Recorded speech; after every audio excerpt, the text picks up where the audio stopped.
അങ്ങനെ നയനയ്ക്ക് ശമ്പളമൊക്കെ കിട്ടിയ വാർത്തയെ അറിഞ്ഞിട്ട് താങ്ങാനാവാതെ അനാമിക അച്ഛൻ്റെയും അമ്മയുടെയും അടുത്തേക്ക് പോകുന്നുണ്ട്. എന്നിട്ട് വേണുവിനോട് പറയുന്നുണ്ട്, അവൾക്ക് ശമ്പളം കിട്ടിയിട്ടുണ്ട് അച്ഛ. അത് കണ്ടു നിൽക്കാനൊന്നും ആവില്ല. ഇനിയിപ്പോൾ സർപ്രൈസോ ഗിഫ്റ്റോ ഒക്കെ ആയിട്ട് അവൾ വരലായിരിക്കും. അതൊന്നും കണ്ടു നിൽക്കാൻ എന്നെക്കൊണ്ട് പറ്റത്തില്ല. അതുകൊണ്ടാണ് ഞാൻ ഇങ്ങോട്ട് പോകുന്നത് എന്നൊക്കെ പറയുകയാണ് അനാമിക. അപ്പോൾ ഇത് കേട്ടിട്ട് വേണു പറയുന്നുണ്ട്, അതേതായാലും നന്നായി. അതൊന്നും കണ്ടു നിൽക്കണ്ട. കുറേ ഷോ ഇളക്കാനുണ്ടാകും. അതിനെക്കൊണ്ട് മോൾ ഇങ്ങോട്ട് പോകുന്നത് നന്നായി എന്നൊക്കെ പറയുകയാണ്. എന്നിട്ട് ഇതങ്ങനെ വിട്ടുകൊടുക്കാൻ പറ്റില്ല. അവൾക്ക് കമ്പനിയിൽ മെയിൻ ഡിസൈനറായിട്ട് ജോലിയും ഇത്രയും വലിയ തുക ശമ്പളവും ഒക്കെ കൊടുക്കുന്നുണ്ടെങ്കിൽ മോൾക്കും അതനുസരിച്ചുള്ള പ്രതിഫലം എന്തെങ്കിലും തരണം. ഏതായാലും മോൾ ഒരു ബിസിനസ്സൊക്കെ തുടങ്ങുന്നതാണ് നല്ലത്. എന്നാൽ പിന്നെ അവളെ ഒന്ന് ഒതുക്കാൻ കഴിയും. അവളെക്കാളും മുന്നിലെത്താൻ കഴിയും. അതിന് ബിസിനസ് ചെയ്ത് നീ വലിയ നിലയിലെത്തി കാണിച്ച് കൊടുക്കുകയാണ് വേണ്ടത് എന്നൊക്കെ പറഞ്ഞു കൊടുക്കുകയാണ് വേണു. അപ്പോൾ ഇത് കേട്ടിട്ട് അനാമിക പറയുന്നുണ്ട്, അത് ശരിയാണ് അച്ഛൻ പറഞ്ഞത്. അവളെ തോൽപ്പിക്കാൻ ഇനിയിപ്പോൾ ഒരു വഴിയേ ഉള്ളൂ. ബിസിനസ്സൊക്കെ തുടങ്ങിയിട്ട് സ്വന്തം കാലിൽ നിന്നിട്ട് അവളെ കാണിച്ചു കൊടുക്കണം എന്നൊക്കെ പറയുകയാണ്. എന്നിട്ട് പറയുന്നുണ്ട്, ഒരു ജ്വല്ലറി തന്നെയാണ് തുടങ്ങേണ്ടത്. അതിനുള്ള ക്യാഷ് അവരോട് ചോദിച്ചാൽ മതി. ആ നയനയ്ക്ക് ഇത്രയും ശമ്പളം കൊടുക്കുന്നുണ്ടെങ്കിൽ മോൾക്ക് അതിനുള്ള പണം അവർക്ക് തരണം. അത് അവരുടെ ബാധ്യതയാണ് എന്നൊക്കെ പറയുകയാണ് വേണു. അപ്പോൾ ഇതൊക്കെ കേട്ടിട്ട് അനാമിക, അത് ശരിയാണ്. ഏതായാലും ഇക്കാര്യത്തെക്കുറിച്ച് ഞാൻ അവിടെ അവതരിപ്പിക്കാം. ഇനി ഇവിടെ നിന്നിട്ട് കാര്യമില്ല, ഞാൻ ഇതേക്കുറിച്ചൊക്കെ അവതരിപ്പിക്കാം എന്നൊക്കെ പറഞ്ഞിട്ട് അനാമിക അനന്തപുരിയിലോട്ട് പോവുകയാണ്. അങ്ങനെ വരുന്ന സമയത്ത് ദേവയാനി അവിടെ തന്നെ ഇരിക്കുന്നുണ്ടായിരുന്നു. അങ്ങനെ ദേവയാനിയോട് അനാമിക ചെന്ന് പറയുന്നുണ്ട്, വല്യമ്മ, ഞാനൊരു ബിസിനസ് തുടങ്ങാൻ വേണ്ടിയിട്ട് തീരുമാനിച്ചു. അതിലേക്ക് കുറച്ച് പണത്തിൻ്റെ ആവശ്യം വേണം. വല്യമ്മ എന്നെ സഹായിക്കണം. നയനയ്ക്ക് വേണ്ടിയിട്ട് വല്യമ്മ ഏതായാലും ഇത്രയും ശമ്പളമുള്ള ഒരു ജോലിയൊക്കെ തരപ്പെടുത്തി കൊടുത്തില്ലേ. അപ്പോൾ അതിന് പകരമായിട്ട് എനിക്ക് കുറച്ച് കോടികളുടെ അത്യാവശ്യമുണ്ട്. ഞാൻ ജ്വല്ലറിയാണ് തുടങ്ങാൻ പോകുന്നത്. എനിക്ക് സ്വന്തം കാലിൽ നിൽക്കണമെന്നുണ്ട്. അതുകൊണ്ട് വല്യമ്മ എന്നെ സഹായിച്ചേ പറ്റൂ എന്നൊക്കെ പറയുകയാണ് അനാമിക. ഇത് കേട്ടിട്ട് ദേവയാനി പറയുന്നുണ്ട്, അതിനെന്തിനാ എൻ്റെ പണം നിനക്ക്? കോടീശ്വരനായ നിൻ്റെ അച്ഛൻ എന്നെ നിന്നെ സഹായിക്കാനില്ലേ? പിന്നെ ഞാൻ തരുമ്പോൾ അത് അദ്ദേഹത്തിന് മോശമാവില്ലേ? അതുകൊണ്ട് മോളുടെ അച്ഛൻ തന്നെ സഹായിക്കുമല്ലോ എന്നുള്ള രീതിയിലൊക്കെ ദേവയാനി പറയുന്നുണ്ട്. അപ്പോൾ ഇത് കേട്ടിട്ട് അനാമിക പറയുന്നുണ്ട്, അതൊക്കെ പറഞ്ഞത് ശരിയാണ്. എൻ്റെ അച്ഛൻ എന്നെ സഹായിക്കും. ഞാൻ എത്ര ആവശ്യപ്പെട്ടാലും അത് എത്ര കോടികളായാലും അത് എൻ്റെ അച്ഛൻ തരും. പക്ഷെ ഞാനിപ്പോൾ അവിടുത്തെ കുട്ടിയല്ലല്ലോ. ഇപ്പോൾ എന്നെ കല്യാണം കഴിച്ച് ഇങ്ങോട്ട് വിട്ടേക്കുമല്ലേ. അപ്പോൾ എൻ്റെ കാര്യങ്ങളൊക്കെ നോക്കേണ്ടതും എനിക്ക് വേണ്ട കാര്യങ്ങളൊക്കെ ചെയ്തു തരേണ്ടതും ഇവിടെയുള്ളവരല്ലേ. അതുകൊണ്ട് ഞാൻ അച്ഛനോട് ചോദിക്കാൻ എന്നെക്കൊണ്ട് പറ്റില്ല. അതുകൊണ്ട് നിങ്ങൾ എന്നെ സഹായിക്കണം എന്നൊക്കെ പറയുകയാണ് അനാമിക. അപ്പോൾ ഇത് കേട്ടിട്ട് ദേവയാനി പറയുന്നുണ്ട്, അത് പിന്നെ മോളെ, എനിക്ക് തരുന്നതിൽ ബുദ്ധിമുട്ടൊന്നുമില്ല. പക്ഷേ ഇത്രയും ക്യാഷ് കോടികളൊന്നും എൻ്റെ അക്കൗണ്ടിലില്ല എന്നൊക്കെ ഇങ്ങനെ പറയുകയാണ് ദേവയാനി. അപ്പോൾ എന്നിട്ട് പറയുന്നുണ്ട്, ഏതായാലും ഇക്കാര്യത്തെക്കുറിച്ച് മോൾ അച്ഛനോടും അമ്മയോടും ചോദിക്കേ. അവരറിഞ്ഞാൽ അവർ സഹായിക്കുമായിരിക്കും. ആ രീതിയിൽ നീ ചോദിച്ചാൽ മതി. അച്ഛൻ്റെ കയ്യിലാണ് ഇപ്പോൾ ക്യാഷൊക്കെ ഉള്ളത്. എൻ്റെ കയ്യിൽ ഇപ്പോൾ അത്ര ക്യാഷൊന്നുമില്ല എന്നൊക്കെ ഇങ്ങനെ പറഞ്ഞിട്ട് ദേവയാനി അവിടെ നിന്ന് പോവുകയാണ്. ഇത് കേട്ടിട്ട് അനാമിക, കോടികൾ കയ്യിൽ വെച്ചിട്ടാണ് ഇങ്ങനെയൊക്കെ ഇല്ല എന്ന് പറയുന്നത്. കള്ളത്തരം പറഞ്ഞിട്ട് രക്ഷപ്പെടുകയാണ്. ഇനിയിപ്പോൾ ഇതിന് വേണ്ടിയിട്ട് ആ കിളവൻ്റെയും കിളവിയുടെയും കാല് പിടിക്കേണ്ട അവസ്ഥയാണല്ലോ എന്നൊക്കെ ഇങ്ങനെ ചിന്തിച്ചിട്ട് പിന്നീട് അനാമിക മുത്തശ്ശിയെയും കാണാൻ വേണ്ടിയിട്ട് പോവുകയാണ്. എന്നിട്ട് ബിസിനസ് തുടങ്ങുന്ന കാര്യവും ഒരു 15 കോടി എനിക്ക് വേണം എന്നുള്ളതും അനാമിക അവരോട് പറയുകയാണ്. ഇത് കേട്ടിട്ട് മുത്തശ്ശൻ പറയുന്നുണ്ട്, മോള് പറഞ്ഞത് നല്ല കാര്യം തന്നെയാണ്. ഇന്നത്തെ കാലത്തെ പെൺകുട്ടികൾ ഇതിനെക്കുറിച്ച് സ്വന്തം കാലിൽ നിൽക്കുന്നതിനെക്കുറിച്ചും ബിസിനസ് ചെയ്യുന്നതിനെക്കുറിച്ചൊക്കെ ചിന്തിക്കണം. അല്ലാതെ വീട്ടിലിങ്ങനെ ചടഞ്ഞുകൂടി ഇരുന്നിട്ട് ഒരു കാര്യവുമില്ല. അതുകൊണ്ട് മോള് ആവശ്യപ്പെട്ട തുക ഞാൻ തരാം. മോള് നല്ല രീതിയിൽ ബിസിനസ് ചെയ്യണം എന്നൊക്കെ പറയുകയാണ്. അങ്ങനെ ഇത് കേട്ടിട്ട് സന്തോഷത്തോടു കൂടി നിൽക്കുകയാണ് അനാമിക. അനാമികയ്ക്ക് വിശ്വസിക്കാൻ പറ്റിയിട്ടില്ല. എന്നിട്ട് പറയുന്നുണ്ട്, ഏതായാലും മുത്തശ്ശൻ ഇങ്ങനെ പറഞ്ഞത് വളരെയധികം സന്തോഷമായി. ഞാൻ ഈ സന്തോഷ വാർത്ത അച്ഛനെയും അമ്മയെയും അറിയിക്കട്ടെ. ഇത് വലിയൊരു തന്നെയാണ്. എനിക്ക് വലിയ നിലയിൽ എത്താൻ കഴിയും എന്നൊക്കെ പറയുകയാണ് അനാമിക. അങ്ങനെ പിന്നീട് അനാമിക അവിടെ നിന്ന് പോകുന്നുണ്ട്. ആ സമയത്ത് ഇത് കേട്ടുകൊണ്ട് ദേവയാനി അവിടേക്ക് വരികയാണ്. എന്നിട്ട് മുത്തശ്ശിയോടൊക്കെ സംസാരിക്കുന്നുണ്ട്. അച്ഛൻ എന്ത് പണിയാണ് കാണിച്ചത്? അവൾക്ക് ഇത്രയും വലിയ തുക കൊടുത്തിട്ട് ഇത്രയും വലിയൊരു ബിസിനസ് ചെയ്തിട്ട് അവൾക്ക് മുന്നോട്ട് കൊണ്ടുപോകാനുള്ള പക്വതയൊന്നും അവൾക്കില്ല. ഞാൻ ഇത്രയും പെട്ടെന്ന് അച്ഛൻ ഇതിന് സമ്മതിക്കുമെന്ന് കരുതിയില്ല. എന്നോട് വന്ന് ചോദിച്ചിരുന്നു. അപ്പോൾ അച്ഛനാവുമ്പോൾ മറുപടി പറഞ്ഞാൽ അവൾ തൽക്കാലം അമർന്നു നിൽക്കുമല്ലോ എന്ന് കരുതിയിട്ടാണ് അച്ഛൻ്റെ അടുത്തേക്ക് പറഞ്ഞയച്ചത്. പക്ഷേ ഇത് അവൾക്ക് ഇത്രയും വലിയ തുക കൊടുത്തു കഴിഞ്ഞാൽ അത് അവൾ എന്തെങ്കിലും കളിച്ചത് ആകെ നശിപ്പിക്കും എന്നൊക്കെ പറയുകയാണ് ദേവയാനി. അപ്പോൾ ഇത് കേട്ടിട്ട് മുത്തശ്ശൻ പറയുന്നുണ്ട്, അതേതായാലും എന്തെങ്കിലും ആവട്ടെ. എന്തായാലും ഇടയ്ക്കിടയ്ക്ക് അവളുടെയും അവളുടെ അച്ഛൻ്റെയും അമ്മയുടെയും ഒക്കെ പരാതി അവൾക്ക് ഞാൻ ഒന്നും കൊടുക്കുന്നില്ല എന്നുള്ളതാണല്ലോ. നവ്യയ്ക്കും നയനയ്ക്കുമാണല്ലോ ഞാൻ സ്വർണവും മറ്റുമായിട്ടൊക്കെ കൊടുത്തിട്ടുള്ളത്. അപ്പോൾ അതിന് പകരമായിട്ട് ഇതെന്തായാലും അവൾക്ക് ഇരിക്കട്ടെ. എന്നാൽ പിന്നെ അതിൻ്റെ ഒരു പരാതി തീരുമല്ലോ. അതുകൊണ്ട് പണം കൊടുക്കാം. അവർ ബിസിനസ് ചെയ്യട്ടെ. രക്ഷപ്പെടുകയാണെങ്കിൽ രക്ഷപ്പെട്ടെ. അതിലൂടെ അനിയുടെ ജീവിതം സേഫ് ആവട്ടെ. പണം കിട്ടിക്കഴിഞ്ഞാൽ പിന്നെ അനിയെ അവൾ സ്നേഹിച്ച് തുടങ്ങിക്കോളും. അവൻ്റെ വീട്ടുകാരും നല്ലോണം സ്നേഹിച്ചോളും എന്നൊക്കെ പറയുകയാണ് മുത്തശ്ശൻ. അങ്ങനെ അനാമിക നേരെ വന്നത് നയനയുടെ അടുത്തോട്ടാണ്. എന്നിട്ട് നയനയോട് പറയുന്നുണ്ട്, നീ വലിയ ഡിസൈനർ ആയിരിക്കും, ആ ഒരു അഹങ്കാരമാണല്ലോ നിനക്കുള്ളത്. പക്ഷെ എന്നാൽ കേട്ടോ, ഇപ്പോൾ മുത്തശ്ശൻ എന്നെ സഹായിക്കാൻ പോവുകയാണ്. ഞാൻ സ്വന്തമായിട്ടൊരു ബിസിനസ് തുടങ്ങാൻ പോവുകയാണ്. ജ്വല്ലറിയാണ് ഞാൻ തുടങ്ങുന്നത്. അതിൽ വലിയ ഡിസൈനറെയൊക്കെ വെച്ച് ഞാൻ സ്വന്തമായിട്ട് ബിസിനസ് ചെയ്യാൻ പോവുകയാണ്. ഇന്നു മുതൽ ഞാൻ ജ്വല്ലറിയുടെ മുതലാളിയാണ്. നീ ജോലിക്കാരിയായിട്ട് അവിടെ ഡിസൈനർ ജോലി ചെയ്യുമ്പോൾ ഞാൻ മുതലാളിയായിട്ട് ഇവിടെ വിലസും.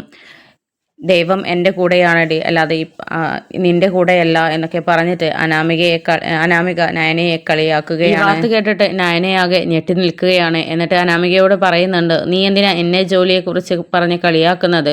നിനക്ക് ബിസിനസ് ചെയ്ത് ജീവിക്കാൻ പറ്റുമെങ്കിൽ, നിനക്കത് മുന്നോട്ട് കൊണ്ടുപോകാൻ പറ്റുമെങ്കിൽ അത് നല്ലത് തന്നെയല്ലേ. അതിന് എൻ്റെ ജോലിയെ കളിയാക്കേണ്ട കാര്യമൊന്നുമില്ല. പിന്നെ മുത്തശ്ശൻ നിന്നെ വിശ്വസിച്ചിട്ടാണ് ഇത്രയും തുക നിനക്ക് തരാമെന്ന് ഏറ്റത്. ആ വിശ്വാസം നീ തിരിച്ചു കൊടുക്കണം. അതിനെക്കൊണ്ട് ബിസിനസ് ചെയ്ത് നീ വലിയ ഉന്നതിയിൽ തന്നെ എത്തണം. അതിലൂടെ മുത്തശ്ശനൊക്കെ സമാധാനവും സന്തോഷവും നൽകണം എന്നൊക്കെ പറയുകയാണ് നയന. ഇത് കേട്ട അനാമിക, ഇതൊന്നും നീ എന്നെ പറഞ്ഞ് പഠിപ്പിക്കേണ്ട, അതൊക്കെ എന്താ ചെയ്യേണ്ടത് എന്നുള്ളത് എനിക്കറിയാം, നീ എന്നെ പഠിപ്പിക്കാൻ വരണ്ട എന്നൊക്കെ പറയുകയാണ്. അപ്പോൾ നയന ഒന്നും പറയാതെ പിന്നെ അവിടെ നിന്ന് പോവുകയാണ്. അങ്ങനെ പിന്നീട് അനാമിക നേരെ പോകുന്നത് അനിയുടെ അടുത്തേക്കാണ്. എന്നിട്ട് അനിയോട് പറയുന്നുണ്ട്, നീ ഏട്ടത്തിയെയും തൊഴുത് നടന്നോ? വലിയ ഡിസൈനറാണ് എന്ന് പറഞ്ഞിട്ട് തലയിൽ കയറ്റി വെച്ചിരിക്കുകയാണല്ലോ. അവളെക്കാളും ഉന്നതിയിലെത്താൻ പോകുന്നത് ഇനി ഞാനാണ്. ഇനി ഞാൻ ജ്വല്ലറി വ്യവസായിയാണ്, ഒരു ബിസിനസ്സിൻ്റെ ഉടമയാണ്, മുതലാളിയാണ്. ഇനി ഞാനൊരു സ്വന്തമായിട്ടൊരു ബിസിനസ് തുടങ്ങാൻ പോവുകയാണ്. അതിനു വേണ്ടിയിട്ട് മുത്തശ്ശൻ എന്നെ സഹായിക്കാമെന്ന് പറഞ്ഞിട്ടുണ്ട്. മുത്തശ്ശൻ അത് വളരെ സന്തോഷമുള്ള കാര്യം തന്നെയാണ് എന്നൊക്കെ പറയുകയാണ് അനാമിക. അപ്പോൾ ഇത് കേട്ടിട്ട് അനിയാകെ ഞെട്ടി നിൽക്കുന്നുണ്ട്. എന്നിട്ട് എന്ത് ഭാവിച്ചാണ് നീ ഇങ്ങനെയൊക്കെ ഇറങ്ങുന്നത്? മുത്തശ്ശനെ ഇല്ലാതാക്കാൻ വേണ്ടിയിട്ടാണോ? മുത്തശ്ശൻ്റെ പണം നശിപ്പിക്കാൻ വേണ്ടിയിട്ട് കരുതിക്കൂട്ടി ഇറങ്ങിയതാണോ? നിൻ്റെ അച്ഛൻ്റെ ബുദ്ധി ആയിരിക്കുമല്ലേ എന്നൊക്കെ ചോദിക്കുകയാണ്. അപ്പോൾ നിനക്ക് വിവരമില്ലായിരിക്കും, പക്ഷെ മുത്തശ്ശൻ എല്ലാ കാര്യവും മനസ്സിലാക്കിയിട്ടുണ്ട്. ഞാൻ എന്നെ സഹായിച്ചാൽ ഞാൻ ബിസിനസ് ചെയ്തിട്ട് വളർത്തിയെടുക്കും. ആ വിശ്വാസം മുത്തശ്ശന് എന്നിൽ ഉള്ളതുകൊണ്ടാണല്ലോ എനിക്ക് പണം തന്നത്. നിനക്കാണല്ലോ എന്നെ വിശ്വാസം ഇല്ലാത്തത്. നീയാണല്ലോ ഏതു നേരവും അവളെ ചിന്തിച്ച് നടക്കുന്നത്, അല്ലാതെ എൻ്റെ കാര്യത്തിൽ ഒരു ചിന്തയുമില്ലല്ലോ എന്നൊക്കെ പറയുകയാണ് അനാമിക. അങ്ങനെ ഇത് കേട്ടുകൊണ്ടാണ് ജാനകി അവിടേക്ക് വരുന്നത്. എന്നിട്ട് ജാനകിക്ക് വളരെയധികം സന്തോഷമാകുന്നുണ്ട്. ഏതായാലും മോൾക്ക് വേണ്ടിയിട്ട് അച്ഛൻ ഇത്രയും വലിയൊരു കാര്യം ചെയ്യുമെന്നുള്ളത് ഞാൻ കരുതിയില്ല. മോളെ അത്രയ്ക്കും ഇഷ്ടമായതുകൊണ്ടും മോളിലൊരു വിശ്വാസം ഉള്ളതുകൊണ്ടും നിനക്കൊരു ബിസിനസ് ചെയ്യാനുള്ള പ്രാപ്തി ഉള്ളതുകൊണ്ടുമാണ് അച്ഛൻ ഇത്രയും തുക തരാമെന്ന് ഏറ്റത്. പിന്നെ അവളെ നയന എന്ന് പറയുന്നവളെ ഡിസൈനർ ആക്കിയിട്ടാണല്ലോ അവിടെ വെച്ചിരിക്കുന്നത്. അപ്പോൾ നിൻ്റെ അത്ര വിശ്വാസം അവളെ ഇല്ലാത്തത് കൊണ്ടാണ് സ്വന്തമായിട്ട് ബിസിനസ്സുള്ള പണമൊന്നും അവളെ ഏൽപ്പിക്കാത്തത്. ആ ഒരു വിശ്വാസം മോള് ചെയ്യുമെന്നുള്ളതും ബിസിനസ് വളർത്തിക്കൊണ്ടുവരാനുള്ള കഴിവ് മോൾക്കുണ്ടെന്നും കരുതിയിട്ടാണ് അച്ഛൻ മോൾക്ക് തരുന്നത് എന്നൊക്കെ ഇങ്ങനെ പറയുകയാണ് ജാനകി. അപ്പോൾ ഇത് കേട്ടിട്ട് അനാമിക പറയുന്നുണ്ട്, അതൊക്കെ എനിക്കറിയാം അമ്മ, എന്നിൽ വിശ്വാസമുള്ളത് കൊണ്ടാണ് മുത്തശ്ശൻ എനിക്ക് തന്നത്. ആ വിശ്വാസത്തോടു കൂടി തന്നെ ഞാൻ അത് വിജയിപ്പിച്ച് കാണിച്ചു കൊടുക്കുമെന്നൊക്കെ പറയുന്നുണ്ട് അനാമിക.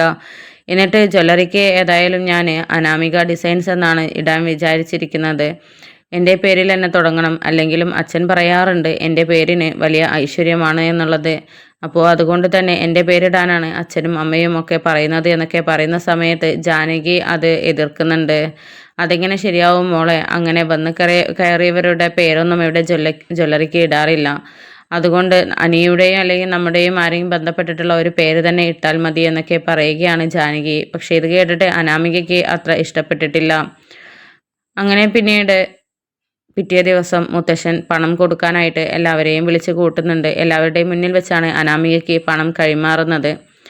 ആ സമയത്ത് എല്ലാവരെയും വിളിച്ചിട്ട് അനാമികയ്ക്ക് കൊടുക്കുന്നതിനെ കുറിച്ചുള്ള അഭിപ്രായം കാര്യങ്ങളൊക്കെ ചോദിക്കുന്ന സമയത്ത് ജാനകി പറയുന്നുണ്ട്, അച്ഛൻ മോളുടെ അക്കൗണ്ടിൽ നേരിട്ടാണോ ഇട്ട് കൊടുക്കുന്നത് എന്നൊക്കെ ചോദിക്കുന്ന സമയത്ത്, അതേ ജാനകി, എന്താ പ്രശ്നം? മോൾക്ക് തന്നെയല്ലേ, മോൾക്ക് ബിസിനസ് ചെയ്യാനല്ലേ, അപ്പോൾ അവളുടെ പേരിലല്ലേ ഇട്ട് കൊടുക്കേണ്ടത് എന്നൊക്കെ മുത്തശ്ശൻ പറയുന്ന സമയത്ത്, അത് വേണ്ട, അതിനുള്ള പക്വത മോൾക്കായിട്ടില്ല. ഇത്രയും വലിയ തുക കൈകാര്യം ചെയ്യുന്നതിലും അത് തിട്ടപ്പെടുത്തി കൈകാര്യം ചെയ്യാനൊന്നും അവൾ പ്രാപ്തിയായിട്ടില്ല. അതുകൊണ്ട് അനിയുടെ അക്കൗണ്ടിലേക്ക് ഇട്ട് കൊടുത്താൽ മതി.